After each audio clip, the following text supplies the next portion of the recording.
Bonjour à tous, je vous souhaite la bienvenue sur cette chaîne YouTube dédiée au métier de chargé d'études courant fort, courant faible dans le bâtiment. Alors, je suis ravie de vous retrouver aujourd'hui comme d'habitude pour vous présenter un nouveau sujet ou thème comme vous voudrez. Alors, ce thème est très important ou ce sujet est très important. Donc, je vous invite à regarder la vidéo jusqu'à la fin et à mettre en commentaire votre ressenti, toujours dans la bienveillance, bien évidemment, et à mettre un j'aime et à vous abonner parce que ça ne vous coûte rien et ça vous permet également de m'encourager. Donc, voilà. Alors, aujourd'hui, je présente, comme je l'ai annoncé, Site Sécurité, qui est un site indispensable pour nous en tant que chargé d'études courant fort, courant faible. Tout simplement parce que Site Sécurité rassemble toutes les réglementations incendie et sécurité applicables aux bâtiments en France. Donc, c'est une véritable, sans jeu de mots, c'est une véritable bibliothèque en ligne avec tous les textes officiels, commentaires, juridiques, jurisprudence et actualité.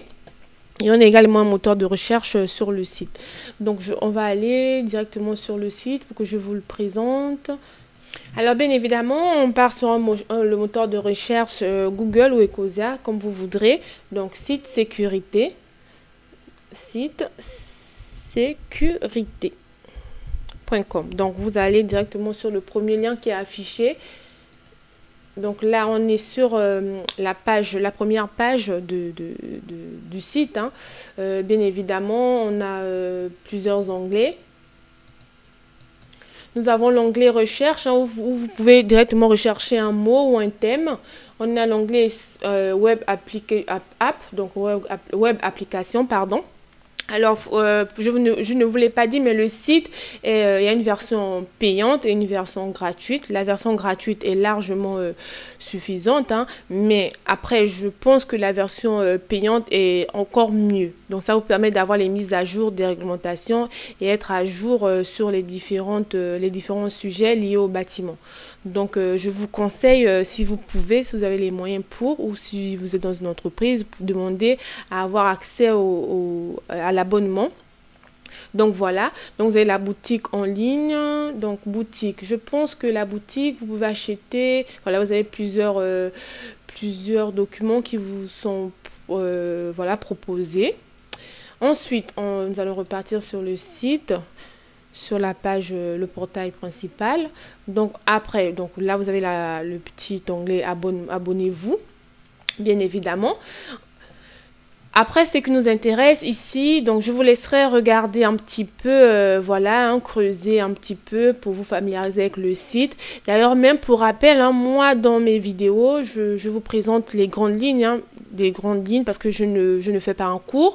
C'est vraiment mes vidéos ont pour but de vous montrer le chemin et à vous d'aller creuser.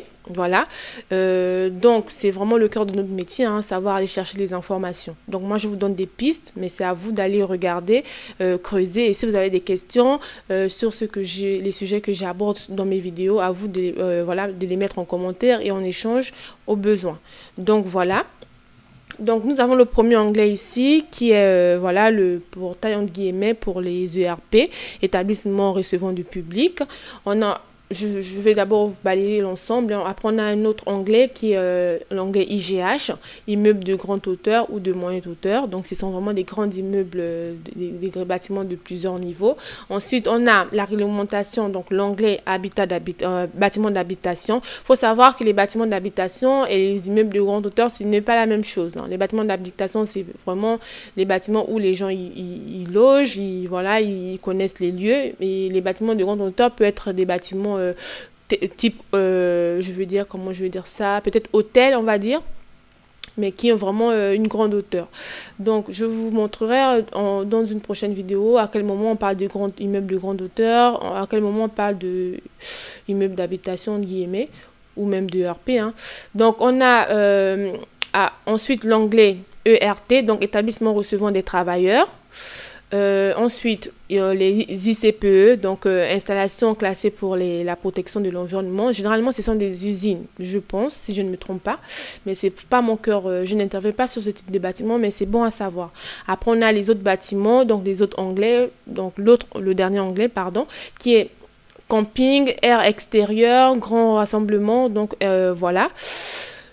Je vais quand même là je vous ai présenté le site, hein, mais on va aller dans établissement recevant du public. Donc établissement recevant du public, pardon, rassemble les écoles, les bibliothèques, les salles de cinéma. Donc on va aller directement dedans, à l'intérieur, fermé. Normalement, si je clique, voilà, vous cliquez dessus. Donc vous avez la première page qui est présentée ici. Donc, vous savez que les immeubles ERT, établissements recevant du public, sont catégorisés selon le nombre de personnes qui seront simultanément à l'intérieur du bâtiment. Donc, ils sont catégorisés. Donc, on a d'abord les dispositions réglementaires communes qui sont communes aux bâtiments de première et de deuxième groupe. Les bâtiments de deuxième groupe sont généralement ceux de première à la 4e catégorie et les bâtiments de deuxième groupe sont ceux de la 5e catégorie. Bon, je sais que pour vous, bon, pour les personnes qui sont déjà dans le métier, ils comprennent un petit peu ce que je dis. Mais pour les personnes qui viennent de commencer, je sais pertinemment que c'est flou. Mais bon, ne vous attardez pas sur ces termes-là, première catégorie ou premier groupe et deuxième groupe. Je ferai une vidéo pour vous expliquer un petit peu ces thèmes-là. Mais ce que vous devez comprendre, c'est que sur le site sécurité, vous avez accès à plusieurs normes et articles au règlement que vous devez appliquer pour respecter, voilà, pour que le bâtiment soit conforme aux normes françaises. Imaginons que vous travaillez sur un restaurant, donc restaurant c'est pour N. Vous voyez là un bâtiment ERP type N, restaurant et débit de boisson. Donc, imaginons que vous souhaitez savoir comment doivent être les moyens de secours. Imaginons les moyens de secours. Vous cliquez ici, moyens de secours. Donc, vous allez regarder ici ce qui vous intéresse, notamment en tant qu'ingénieur en sécurité, en électricité courant fort, courant faible. C'est le système d'alarme. Donc, système d'alarme, vous entrez.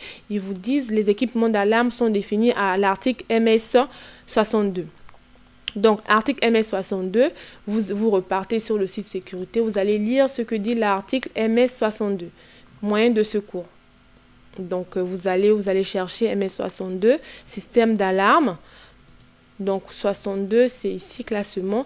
Donc, on vous explique un petit peu le système d'alarme. Là, on vous dit, les systèmes d'alarme doivent satisfaire d'une part aux principes définis ci-après et d'autre part aux dispositions des normes en vigueur, en particulier les normes relatives aux équipements d'alarme. Cette norme classe les équipements d'alarme en 4 types par ordre de sécurité décroissante appelés type 1, type 2A, type 2B, 3 et 4. Alors, je ne vais pas vous parler des alarmes, des types d'alarmes pour ne pas vous embrouiller une fois de plus. Je vous ferai une vidéo, enfin plusieurs vidéos sur les différents types d'alarmes, à quel moment il faut prévoir un type d'alarme en particulier pour quelle catégorie de bâtiment. Donc, le but de cette vidéo est de vous présenter le site et ensuite je vous ferai des vidéos sur comment exploiter le site. Donc là, on va repartir sur le site, sur la page de ERP. Donc, je vous ai fait un exemple par rapport au bâtiment ERT de restauration. Donc, on revient sur N, type N.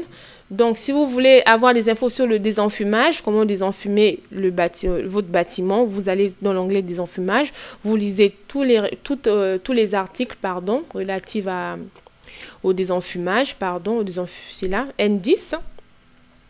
Et ça vous expliquera un petit peu ce qu'il faut respecter. Ça vous renverra même vers d'autres articles. Ensuite, si vous êtes intéressé par, disons, l'éclairage, vous allez dans les articles N12 à N13. Ça vous explique un petit peu comment se fera l'éclairage normal ou l'éclairage de sécurité. Donc, généralement, c'est l'éclairage de sécurité qui nous importe. Donc, vous voyez, c'est bien décrit. On vous dit ici, les établissements doivent être équipés d'un éclairage de sécurité répondant aux dispositions des articles EC 7 à EC 15. Donc, article EC 7, c'est éclairage 7. Normalement, lorsque vous cliquez dessus, on vous renvoie sur l'article EC 7. Donc, l'article EC 7 vous dit, l'éclairage de sécurité doit être à l'état de veille pendant l'exploitation de l'établissement. OK. L'éclairage de sécurité est mis ou maintenu en service en cas de défaillance de l'éclairage normal, bien évidemment. Donc, en cas de disparition de l'alimentation normale, remplacement, l'éclairage de sécurité est alimenté par une source de sécurité dont la durée assignée de fonctionnement doit être de 1 heure au moins. Donc là, on vous parle de sources d'alimentation pour les éclairages de sécurité. Donc, c'est un exemple, hein. Vous avez plusieurs choses. On vous explique un peu l'éclairage anti-panique, comment ça doit être mis en œuvre. Donc là, c'est juste pour vous montrer vraiment que ceci, c'est une pépite. Donc, je vous invite encore une fois de plus à être curieux et aller lire les réglementations les articles hein, qui sont présentés ici. Et donc, voilà pour cette vidéo. Donc, est-ce qu'il faut que je donne un autre exemple? Bon, non, ce sera la fin de cette vidéo. Donc, n'hésitez pas à mettre vos questions, encore une fois de plus, et à liker, à mettre un pouce, un j'aime, et à vous abonner pour ne rien manquer. Et je vous souhaite une très belle journée ou soirée. À très bientôt. Au revoir.